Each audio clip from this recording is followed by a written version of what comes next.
എൻ്റെ ബാംഗ്ലൂർ ഹോസ്റ്റലിലെ ഒരു ഡേ ഇൻ മൈ ലൈഫാണിത്. ഞങ്ങളുടെ കോളേജ് സ്റ്റാർട്ട് ചെയ്യുന്നത് രാവിലെ 9 മണിക്കാണ്. അപ്പോൾ കൃത്യ ടൈമിൽ കോളേജിൽ എത്താൻ വേണ്ടി നേരത്തെ റെഡിയൊക്കെ ആയി തുണിയെല്ലാം സെറ്റ് ചെയ്തിട്ടാണ് ഞാൻ കഴിക്കാൻ പോകുന്നത്. ഞങ്ങളുടെ ഹോസ്റ്റലിൽ രാവിലത്തെ ഫുഡ് വരുന്ന 7:45 ആകുമ്പോഴാണ്. ഇന്ന് സാറ്റർഡേ ആയതുകൊണ്ട് തന്നെ പുട്ടും കടലയും അല്ലെ ഉപ്പുമാവായിരുന്നു ഞങ്ങളുടെ രാവിലത്തെ ഫുഡ് എന്ന് പറയുന്നത്. അങ്ങനെ രാവിലത്തെ ഫുഡൊക്കെ കഴിച്ച് റെഡി ആയിട്ട് ഏകദേശം 8:30 കഴിഞ്ഞപ്പോൾ തന്നെ നമ്മൾ കോളേജിലോട്ട് പോകാൻ വേണ്ടി ഇറങ്ങിയേക്കുവാണ്.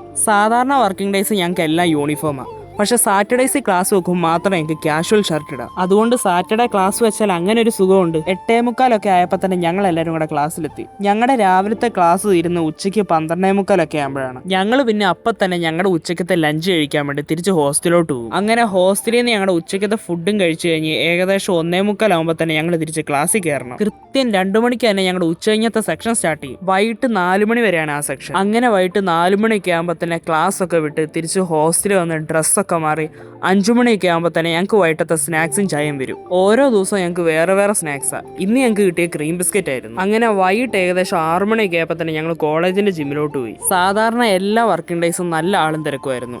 ഇന്ന് സാറ്റർഡേ ആയതുകൊണ്ട് തന്നെ ഒട്ടും ആളില്ലായിരുന്നു. അതുകൊണ്ട് തന്നെ ഇന്ന് പെട്ടെന്ന് വർക്കൗട്ടൊക്കെ കഴിഞ്ഞ് നേരത്തെ തന്നെ തിരിച്ച് ഹോസ്റ്റലിലോട്ട് ഇങ്ങ് വന്നു. സാറ്റർഡേസിലെ ഞങ്ങളുടെ രാത്രിയിലെ ഫുഡ് എന്ന് പറയുന്നത് കഞ്ഞിയോ അല്ലെങ്കിൽ അത് വേണ്ടാത്തവർക്ക് ചോറോ. അങ്ങനെ ഫുഡൊക്കെ കഴിച്ച് കുളിച്ചിട്ട് രാത്രിയിലെ സ്റ്റഡി ടൈമിൽ പഠിക്കാനുള്ള എല്ലാം കംപ്ലീറ്റ് ചെയ്തിട്ട് പോയി കിടന്നുറങ്ങും. ഇതാണ് ബാംഗ്ലൂരിൽ കോളേജുള്ള ദിവസത്തെ എൻ്റെ ഒരു ഡേ ഇൻ മൈ ലൈഫ്. അപ്പോൾ ഗൈസ്, ഇന്നേക്ക് എത്രയേ ഉള്ളൂ.